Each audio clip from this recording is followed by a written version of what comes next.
একজন পবিত্র স্ত্রী, নেককার নারী শ্রেষ্ঠ সম্পদ, শ্রেষ্ঠ সম্পদ, শ্রেষ্ঠ পুঁজি।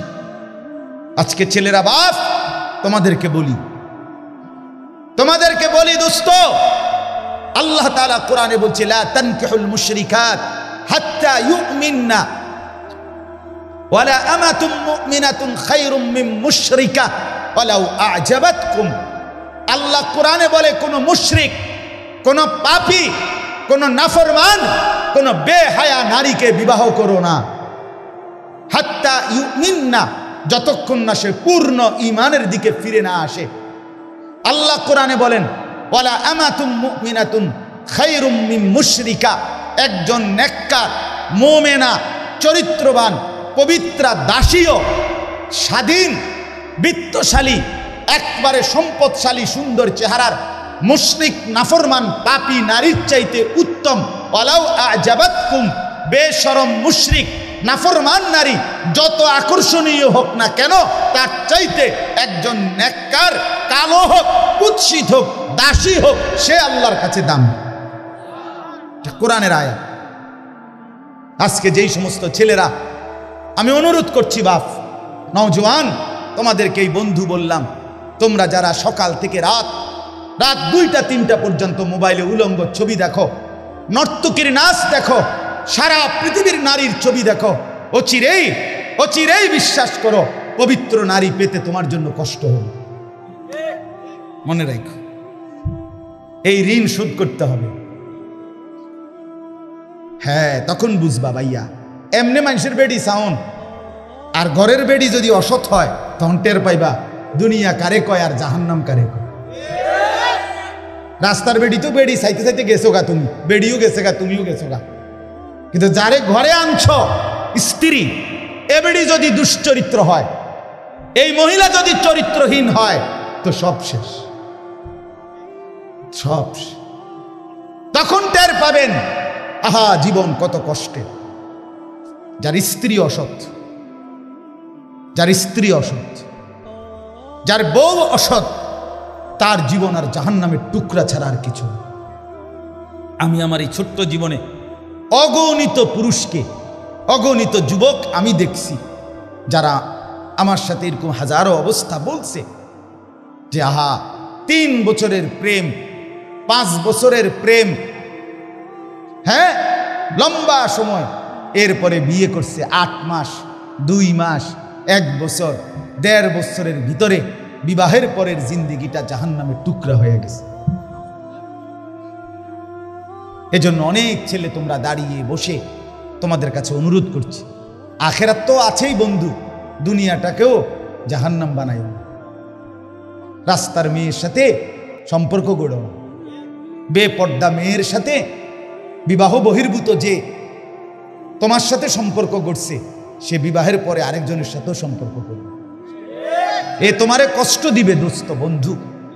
কোরআনুল কারীমের মধ্যে আছে, আল্লাহ বলেন আমি যাকে পবিত্র স্ত্রী দেই, সেই স্ত্রীর মাধ্যমে আমি তাকে ওয়াজআলা বাইনাকুম মাওয়াদ্দাতাম ওয়া রাহমা, আমি তার জন্য ভালোবাসা এবং দয়া মায়া উভয়টাই দেই। স্ত্রীর কাছ থেকে 2টা জিনিস চাইতে হয়, কোরআনে আছে। এক হলো মহব্বত চাইতে হয়, ভালোবাসা চাইতে হয়, আরেকটা হলো দয়া মায়া চাইতে হয়। শুধু মহব্বত না, 2টাই লাগবে। আমি 2008 সালে বিয়ে করছি, আজকে 2023 সাল, আমার এই 15 বছরের বিবাহের জীবনে তো আমার স্ত্রী আছে, হালাল স্ত্রী। তো আমি যখন 2020 সালে মোটর সাইকেল অ্যাক্সিডেন্ট করে পাও ভাঙ্গিয়া ফেলছি, তখন আমি প্রায় দীর্ঘ 6 মাসের মতো বিছানায় এক জায়গাতে 3 মাস, প্রথম 3 মাস পড়েছিলাম। হসপিটাল থেকে আইনা আমারে যেখানে রাখছে ওইখানেই আমি পড়েছিলাম, এক সুতা নড়াচড়া করতে পারি নাই। পেশাব পায়খানা, অজু, গোসল, খানা, খাদ্য সব কিছু এই এক জায়গায়। তো সেই 6 মাসের লাগাতার আমার রাত দিনের সমস্ত খেদমত দয়া মায়া করে আমার বিবি করছে। এটা রাস্তার নর্তকীর থেকে তুমি পাইতা না, এটা মিলবে না। এজন্য স্ত্রী মানে শুধুই কি না উপভোগের সামগ্রী না, সে ভালোবাসারও জন, দয়া মায়ারও জন। দয়া মায়াও দরকার। দয়া মায়াও দরকার। আজ তুমি যদি চরিত্র নষ্ট করো, অচিরেই তোমার জন্য চরিত্রহীন নারী মিন। এটা কোরআনের ওয়াদা, আল্লাহর একেবারে ডাইরেক্ট ওয়াদা শুনে দিই। কোরআনের আয়াত শুনেন,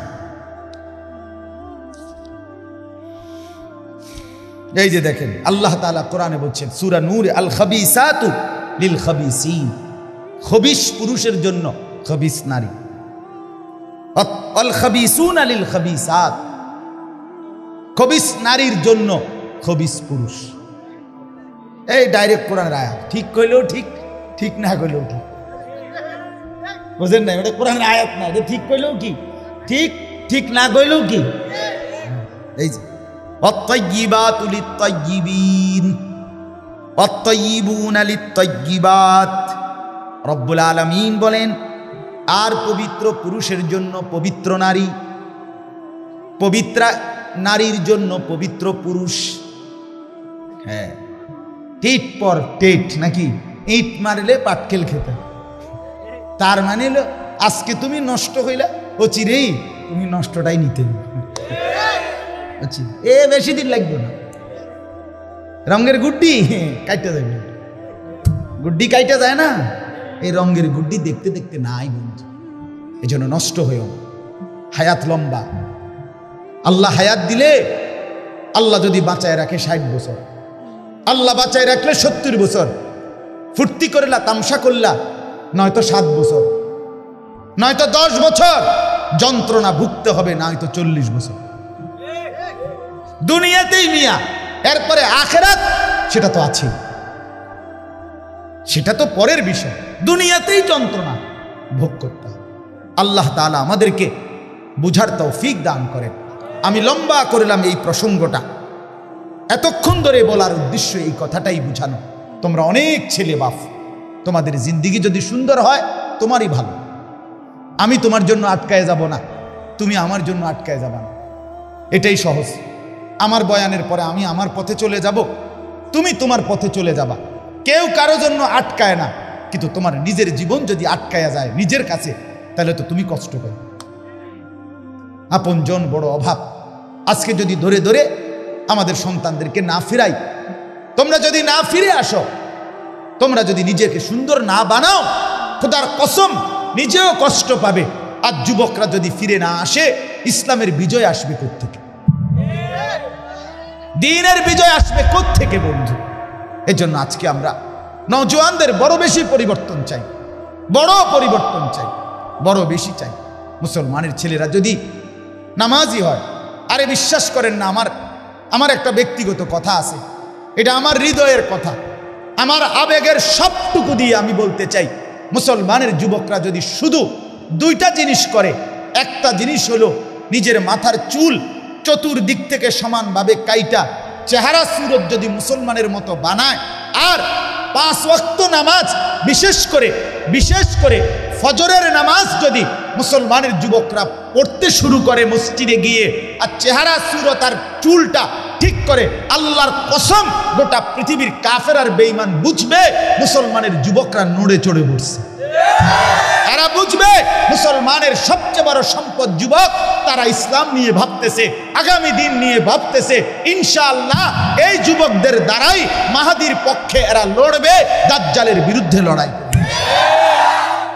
এজন্য আমি আহ্বান করছি ছেলেদেরকে, আগামী দিনে যারা ইসলামকে নিয়ে ভাবো, তোমরা যারা চাও তোমরা মাহাদির পক্ষে থাকবে, বন্ধু আমার, এই দাজ্জালের চুল, এটা দাজ্জালের চুল, এই সামনে বড়া, বামে ডানে সামনে, আল্লাহর কসম এটা দাজ্জালের চুল, এটা কাফেরের চুল, এটা ইহুদিদের চুল, এটা খ্রিস্টান কাফেরদের চুল, এটা সম্পূর্ণভাবে মুসলমানের দিন বহির্ভূত চুল।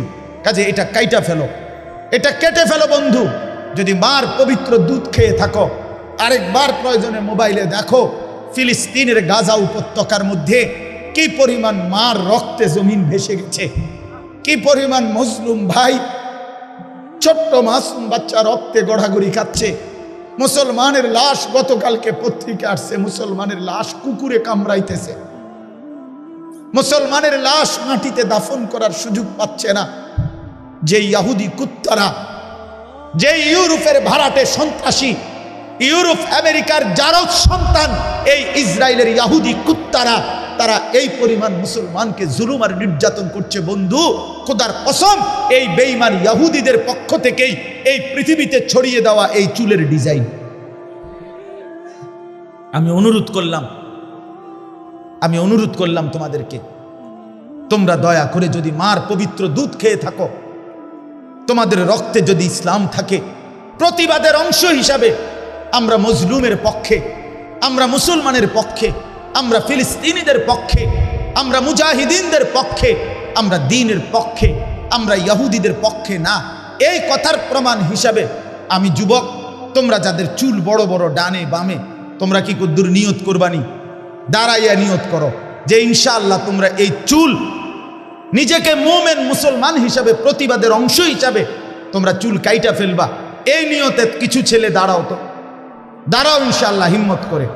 না না, যাদের চুল বড় বড় ডানে বামে বড়, কাটো, নিয়ত করো, আল্লাহ বরকত দিবে। আরে লজ্জা পাইও না, ইনশাআল্লাহ আল্লাহ বরকত দিবে। আমি বললাম দাঁড়াও, আরো আছো, এখানে আরো আছো অনেক ছেলে, দাঁড়াও ভাইয়া, আল্লাহ বরকত দিবে। আমি বললাম ইনশাআল্লাহ তোমাদের দ্বারাই সমাজের পরিবর্তন হবে ইনশাআল্লাহ। তোমরা মাহাদির পক্ষে লড়বে ইনশাআল্লাহ, তোমরা দাজ্জালের বিরুদ্ধে লড়বে ইনশাআল্লাহ। বাকিরা যারা দাঁড়াইতে পারলা না, আমি কি দোয়া করতাম যে তোমরা যেন দাজ্জালের পক্ষে থাকো? তাহলে দাঁড়াও। না না, যারা দাঁড়াইলা না, তাহলে তোমাদের জন্য দোয়া করি যে তোমারে খোদা যেন দাজ্জালের পক্ষে রাখে, বেঈমানের পক্ষে রাখে। তুমি বলো, তুমি কি মার পবিত্র দুধ খাও নাই? তাহলে দাঁড়াও, আরো আছো ছেলে এখানে, দাঁড়াও ইনশাআল্লাহ, নিয়ত করে দাঁড়াও যুবক, দাঁড়াও, হিম্মত করো, দাঁড়াও ইনশাআল্লাহ। এটা প্রতিবাদ হবে ইনশাআল্লাহ।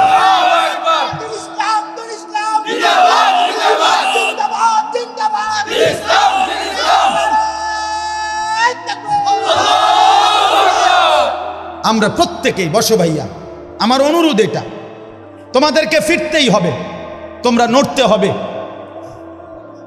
তোমরা নড়ে চড়ে বসতে হবে ছেলেরা।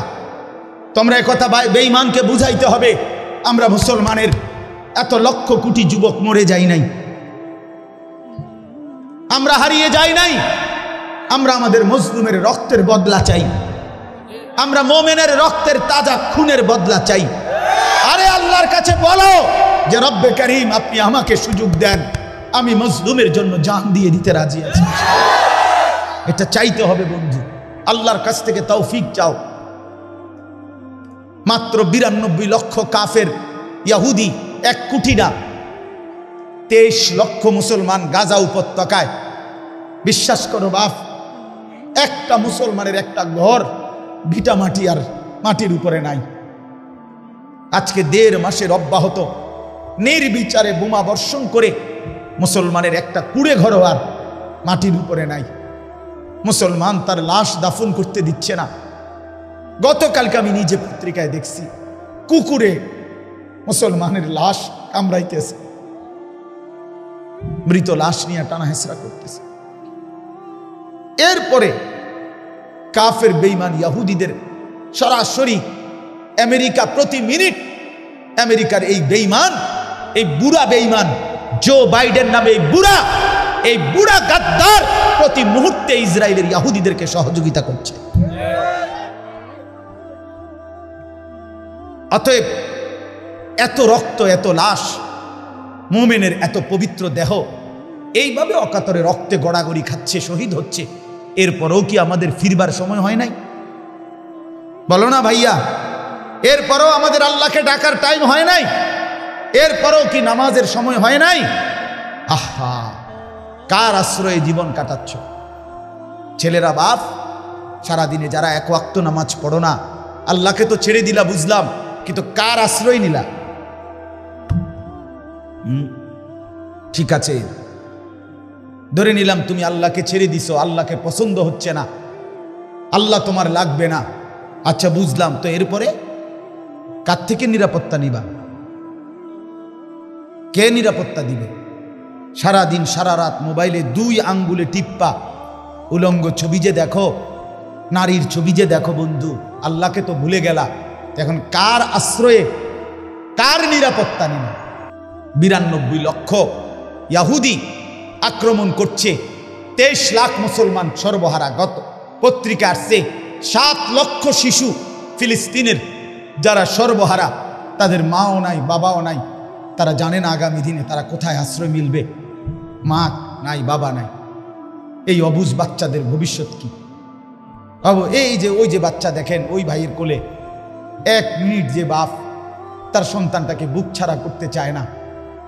আমারও তো একটা 2 বছরের মেয়ে আছে, যতক্ষণ বাসায় থাকি আমার বুকের কাছে কোলের কাছে থাকে।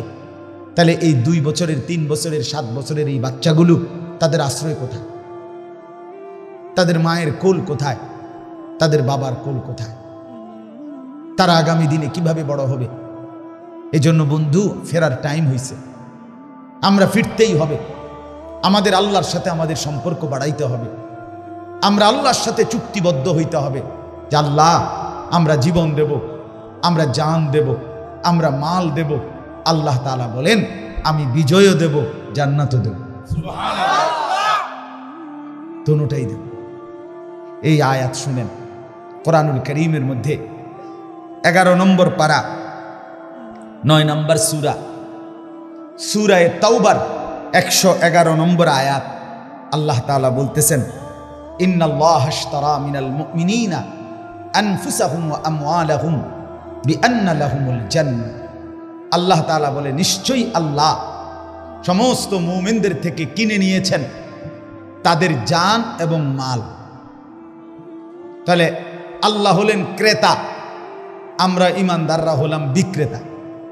আমরা বিক্রি করতে চাই জান এবং মাল, আল্লাহও কিনতে চায়। আল্লাহকে শুধু প্রশ্ন করি, আল্লাহ মূল্য দিবেন কি? আমরা যে দেব বেচমু, দাম শোধ করবেন কি দিয়া? আল্লাহ বলেন বিআন্না লাহুমুল জান্নাহ, জান আর মাল দাও, আমি আল্লাহ তাআলার জান্নাত বুঝে নাও। আল্লাহ বলেন এবার যদি রাজি থাকো তাহলে এখন কি করতে হবে? ইউকাতিলুনা ফি সাবিলিল্লাহ, জীবনের প্রতি মুহূর্তে আমি আল্লাহর রাস্তায় জান বাজি রেখে জিহাদ করতে হবে। নিজের জীবন বিলিয়ে দেওয়ার সর্বোচ্চ স্বপ্ন রাখতে হবে।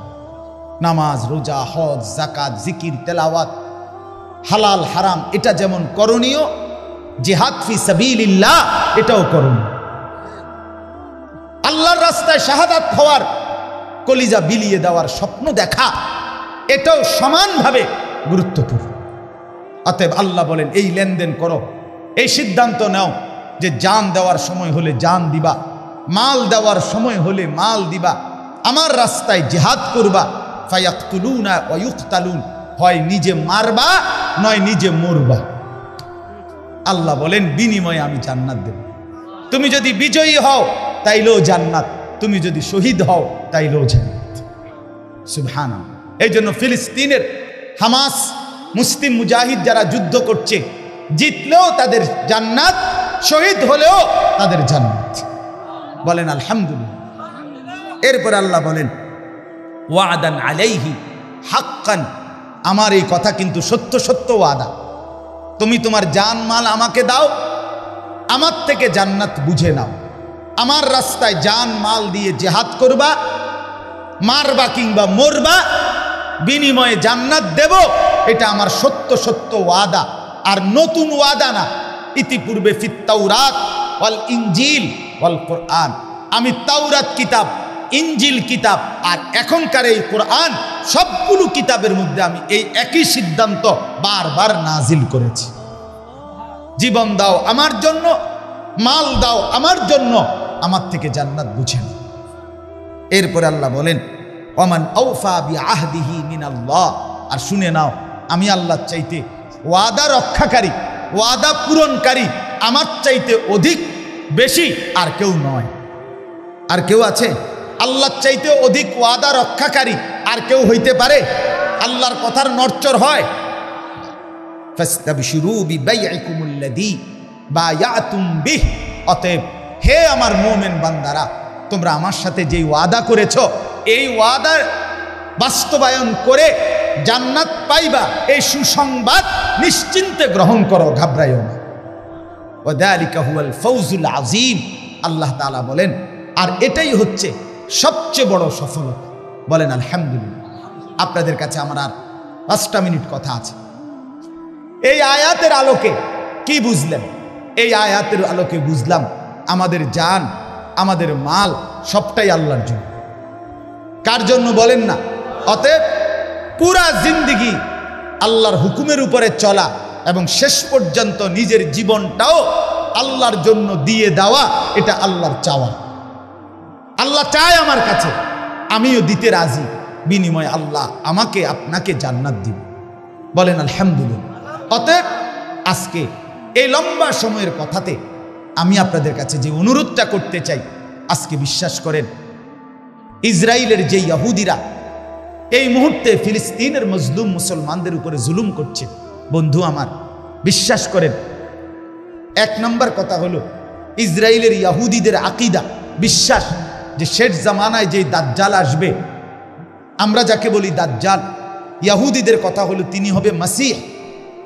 এই মসিহ ত্রাণকর্তা ইসরায়েলের ইহুদিদের, তাদের বিশ্বাস হলো ইহুদিদেরকে সাথে নিয়ে ফিলিস্তিনের জেরুজালেম থেকে এই দাজ্জাল ইহুদিদেরকে সাথে নিয়ে সারা বিশ্ব শাসন করবে।